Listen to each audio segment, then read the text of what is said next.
नमस्ते दोस्तों, हमारे चैनल यूट्यूब पर जय कुमार लोधी चंदेरी को ज़रूर सब्सक्राइब करें एवं शेयर करें। अब आज हम एच.डी. यादव का संपूर्ण हल की पहली क्लास को संख्या पत्ती से शुरुआत कर रहे हैं और हम इसको बहुत ही बेसिक, बहुत ही जीरो लेवल से शुरुआत करेंगे। आओ हम देखते हैं। प्राकृतिक या धन पूर्णांक संख्याएं। प्राकृतिक या धन पूर्णांक संख्याएं किन्हें कहते हैं? वे संख्याएं जिनका हम उपयोग दैनिक रूप में करते हैं किसी चीज़ को गिनने के लिए प्राकृतिक संख्याएं या धन पूर्णांक संख्याएं कहलाती हैं। जैसे 1, 2, 3, 4 और यह अनंत तक जाती हैं। कहाँ तक जाती हैं? अनंत तक। दूसरा है पूर्ण संख्याएं। यदि हम प्राकृतिक संख्याएं या धन पूर्णांक संख्याओं में जीरो को शामिल कर ले तो वो पूर्ण संख्याएं होती हैं। पूर्ण ऋण पूर्णांक संख्याएं अनंत से लेके -4, -3, -2 यहाँ लाखों संख्या हो सकती हैं जो ऋणात्मक होती हैं, जिनके आगे माइनस चिन्ह लगा रहता है। उन्हें क्या कहते हैं दोस्तों? ऋणात्मक संख्याएं कहते हैं। अब है सम संख्याएं। वे संख्याएं जिनमें 2 का पूरा भाग चला जाए, अर्थात वे संख्याएं जो 2 से पूर्णतः विभाजित हो जाएं और कोई भी शेषफल ना बचे, वे संख्याएं सम संख्याएं कहलाती हैं। जैसे 2, 4, 6 अनंत तक असीमित संख्याएं। अब है हमारी विषम संख्याएं। तो वे संख्याएं जिनमें 2 का भाग देने पर पूरा भाग ना जाए या 2 से पूर्णतः विभाजित ना हो, वे संख्याएं विषम संख्याएं कहलाती हैं। जैसे 1, 3, 5, 7, 9 इत्यादि। अगली संख्या है हमारी भाज्य संख्याएं। तो भाज्य संख्या हमें किन्हें कहते हैं? जो संख्याएं स्वयं एक तथा किसी अन्य संख्या से विभाजित हो जाए, वो संख्या कैसी है? भाज्य संख्या है। स्वयं एक किसी अन्य संख्या का अर्थ समझ रहे हो कि वह संख्या जो 3 संख्याओं से किसी न किसी 3 संख्याओं से विभाजित हो।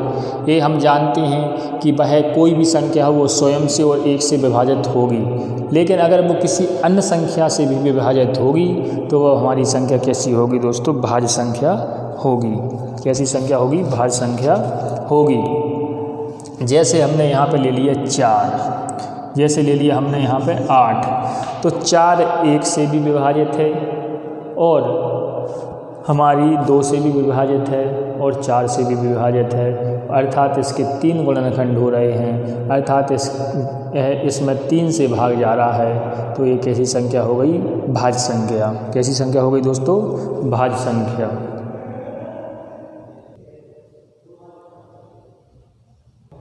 अगली है हमारी अभाज्य संख्या। अभाज्य संख्या किसे कहते हैं? वे संख्याएं जो स्वयं और 1 के अतिरिक्त किसी अन्य संख्या से विभाजित ना हों। वे संख्याएं जो स्वयं और 1 के अतिरिक्त किसी अन्य संख्या से विभाजित ना हों, वे संख्या कैसे कहलाती हैं? अभाज्य संख्याएं। जैसे 2, 5, 7 और भी ऐसी लाखों संख्याएं हैं जो 1 और स्वयं के अतिरिक्त किसी अन्य संख्या से विभाजित नहीं होती हैं।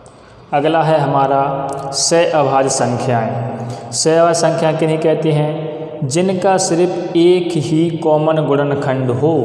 इस बात से आप क्या समझते हैं कि एक ही कॉमन गुणनखंड हो? का मतलब ये है कि 2 कोई संख्याओं का जोड़ा है, 2 और 3 ले लिया हमने, 5 और 7 ले लिया, तो 2 और 3 और 5 और 7 में सिर्फ और सिर्फ एक ऐसी संख्या है जो दोनों में भाग जा रहा है और कोई इसके अलावा अन्य कोई संख्या नहीं है, अर्थात सिर्फ और सिर्फ 1 से विभाजित हो जो जोड़ा, वो कैसी होती हैं? सअभाज्य संख्याएं।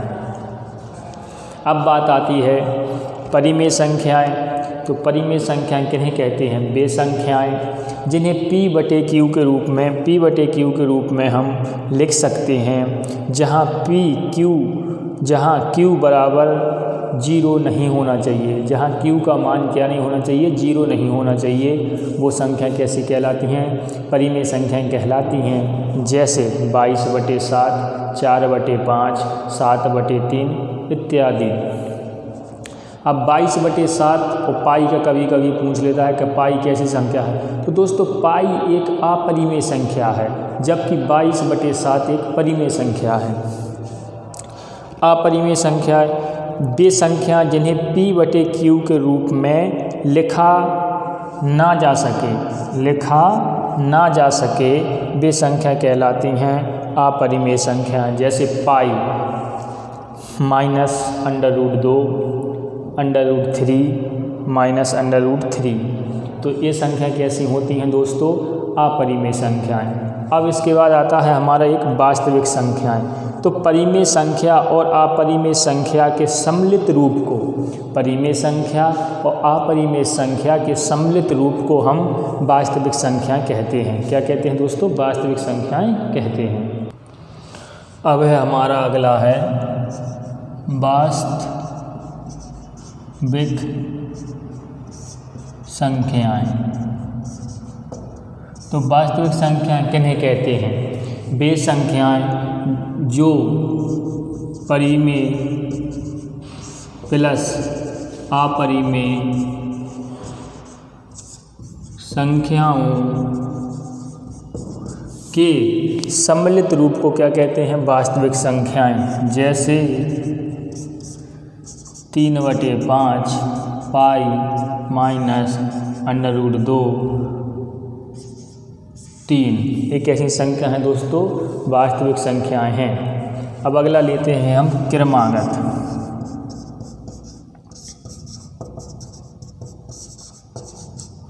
क्रमागत संख्या क्या होती हैं, वे संख्याएं जिनमें एक निश्चित अंतर होता है, वे संख्याएं जिनमें एक निश्चित अंतर होता है वे क्रमागत संख्याएं कहलाती हैं। क्रमागत संख्याएं दो प्रकार की होती हैं, सम क्रमागत और विषम क्रमागत।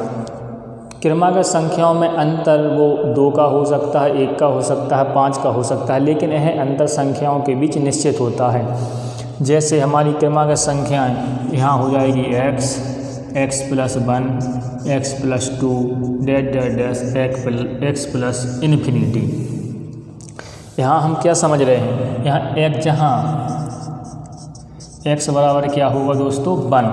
तो यहाँ से देखो x का 1 रखेंगे 1, यहाँ 1 रखेंगे तो 2, 3 ∞। हम यहाँ समझ रहे हैं कि इनमें अंतर कितने का, 1 का। तो ये दोस्तों कैसी हो गई, क्रमागत संख्या है। अब हम पढ़ेंगे सम क्रमागत।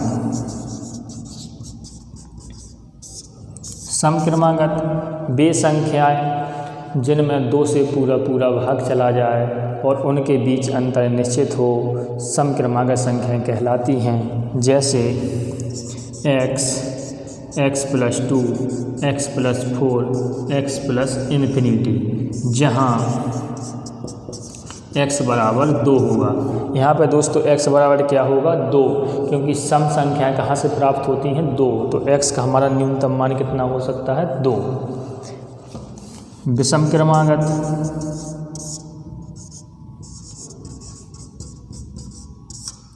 तो विषम क्रमागत संख्याएं भी हमारी यहीं होंगी, x +2, x +4, x +∞, जहाँ x बराबर 1 होगा। यहाँ x बराबर कितना होगा दोस्तों, 1। तो इस प्रकार हम पूर्ण संख्याएं, प्राकृतिक संख्याएं, पूर्णांक संख्याएं, सम संख्याएं, विषम संख्याएं, परिमेय, अपरिमेय, भाज्य, सहभाज्य, सहअभाज्य संख्याएं और क्रमागत संख्याओं को सीख लेते हैं। अब हम आगे देखते हैं दोस्तों सवाल किस प्रकार बनते हैं। अब दोस्तों हमें यहाँ पे सवाल स्टार्ट होते हैं और हमें पहला सवाल दिया गया है, यह टाइप नंबर पहला है। टाइप नंबर कैसा है, पहला है। टाइप नंबर कैसा है, पहला। तो यहाँ पे हमें योगफल ज्ञात करना है। तो योगफल को हम 2 तरीके से ज्ञात कर सकते हैं। योगफल पहला तरीका, इसका एक फॉर्मूला होता है n + 1/2। तो दोस्तों यहाँ पे n कितनी है, 60। 60 + 1/2, इसको इससे डिवाइड कर देंगे 30 बार, 30 × 61 का गुणा कर देंगे, 0 3 3 18, कितना आ जाएगा दोस्तों 1830। तरीका नंबर दूसरा, योगफल हमें ज्ञात करना है तो हमें क्या करना है, प्रथम पद हमेशा प्रथम पद प्लस अंतिम पद अपॉन 2 और कितनी संख्या दी हैं उन अंकों का गुणा। तो यहाँ से हम कर देंगे 30 बार, आंसर आ जाएगा हमारा कितना 1830। इसी प्रकार हम दोस्तों अगला सवाल देखते हैं। यहाँ पे हमारा दूसरा सवाल है 2, 4, 6 60 तक की संख्याओं का योगफल ज्ञात करना है। क्या करना है, 60 तक की संख्याओं का योगफल ज्ञात करना है। तो यहाँ पे हम योगफल ज्ञात करेंगे। तो यहाँ पे दोस्तों हमारा फॉर्मूला क्या है, प्रथम पद प्लस अंतिम पद अपॉन 2 और दी गई जो अंक दिए हैं, सीरीज दी है, उसमें अंक टोटल संख्या कितनी है, तो 60, चूँकि सम संख्या है तो 60 का आधा कितना हो जाएगा 30। इसको इससे डिवाइड किया 15 62 × 15, इसको गुणा किया 15 दूनी 30, 15 छक्के 90 और 3 93, कितना आ जाएगा 930। हमारा आंसर दोस्तों कितना आ जाएगा 930। अब दोस्तों अगला क्वेश्चन दिया है 3 के प्रथम 8 गुणजों का योग क्या होगा। 3 के प्रथम 8 गुणज, तो हम 8 गुणज कैसे निकालेंगे। गुणज क्या होता है, हमें दी गई क्रमांक संख्याओं में 3 का गुणा करना है। लगातार 8 क्रमांक संख्याओं में 3 का गुणा कर देंगे तो हमें 3 के 8 गुणज प्राप्त हो जाएंगे। तो 3 के 8 गुणज, 3 के गुणज 3 6 9 12, 3 6 9 12 15 18 21 और 24। देखो 1 2 3 4 5 6 7 8, ये 3 के 8 गुणज हो गए और हमें इनका योगफल निकालना है। तो योग प्रथम पद अंतिम पद अपॉन 2 और इनकी संख्या देखो कितना है 8। तो यहाँ पे हमने दोस्तों क्या कर दिया 8, तो ये हो जाएगा हमारा 27। इसको इससे डिवाइड 4, इसका गुणा कर देंगे 7 चौक 28, 4 दूनी 8 और 2 10। तो इनका योगफल कितना हो गया दोस्तों 108। कितना हो गया 108। और हम इनका भी करके देख लो, 3 त्रिका 3 और 6 9, 9 दूनी 18, 18 दूनी 36, 36 और 24 कितने हो गए 60, 60 और 21 81 और 12 93 और 15 कितने होगा दोस्तों हमारे 108। इस प्रकार भी हम ज्ञात कर सकते हैं। तो हम दोस्तों इसको हल करते हैं। हमें क्या निकालना है, सबसे बड़ा पूर्णांक निकालना है। हमें दिया गया है सवाल, यदि 5 क्रमिक पूर्णांकों का योग s हो तो उनमें सबसे बड़ा पूर्णांक s किस प्रकार संबंधित है। ये हमारे ऑप्शन हैं, 4 ऑप्शन। अब हमको करना है कौन सा सही है। तो हमने माना कि 5 क्रमिक पूर्णांक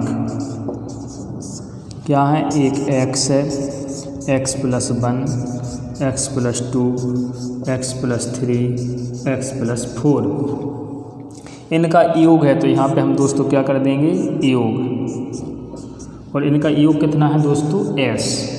ये हमें सवाल में दिया है। अब इनको जोड़ देंगे तो 1 2 3 4 5, तो यहाँ से हमारा 5x, 1 और 2 3, 3 दूनी 6 और ये हो गया दोस्तों 10 और ये हो गया s। अब यहाँ से हम पक्षांतर कर देंगे तो ये हो जाएगा x बराबर s, जी 10 से इधर जाएंगे तो s - 10/5। अगर वो पूछता सबसे छोटा तो हमारा आंसर a हो जाता, लेकिन वो पूछ रहा है सबसे बड़ा। तो सबसे बड़ा हमारा क्या है x + 4। तो यहाँ पे हम मान रख देंगे x + 4। तो x का मान क्या है s - 10 + 4/5। इसका इसमें गुणा करेंगे तो s - 10 + 20/5। तो ये कितना बचेगा s + 10/5। s plus 10/5। तो ये हमारा आंसर कौन सा हो गया दोस्तों? A is right answer. A is right answer. हम दूसरा सवाल देखते हैं क्या दिया है। तो दोस्तों हमें दिया गया है सवाल नंबर दूसरा, श्रेणी 1 + 2 + 3 + डैश कितने पदों का योगफल 5050 होगा? ऑप्शन है 50, 51, 100 और 101। तो आओ हम करते हैं योग। तो योग हमारा क्या होता था? n + 1/2 और ये योगफल हमें दिया है दोस्तों 5050। इसका हम गुणा कर लेंगे तो n² + n/2। इसका हम यहाँ पे गुणा कर लेंगे तो 0, 10 का 0, 0 और ये हो जाएगा दोस्तों। इसका गुणा किया तो 0, 5 दूनी 10 का 0, हासिल 1, 5 दूनी 10 और ये हो गया n² + n। यहाँ से इसका पक्षांतर कर लेंगे तो ये हो जाएगा n² + n - 10,000 100 = 0। अब हमें इस n को ऐसा बनाना है कि उनका गुणनफल इतना आ जाए घटाने पे, तो इसको हम लिख सकते हैं n² + 101n - 100n - 10,100 = 0। यहाँ से n कॉमन लिया तो यहाँ n 101 और यहाँ से -100 कॉमन लिया तो n + 101 = 0। यहाँ से n + 101 कॉमन लिया तो अंदर क्या बचा? n - 100। तो हमारा एक n बराबर आ जाएगा -101, माइनस गलत होगा। एक n बराबर हमारा 100 आ जाएगा, ये हमारा सही होगा। तो 100 हमारा ऑप्शन सी, हमारा आंसर क्या आ गया? सी। अब हम इस सवाल को दूसरे तरीके से भी देख सकते हैं। ऑप्शन से कैसे करेंगे इस प्रकार के सवाल? तो आओ हम देखते हैं। ऑप्शन से हम कैसे करेंगे? हमें मान लो 50 ऑप्शन दिया है, तो हमारा योगफल का सूत्र क्या होता था?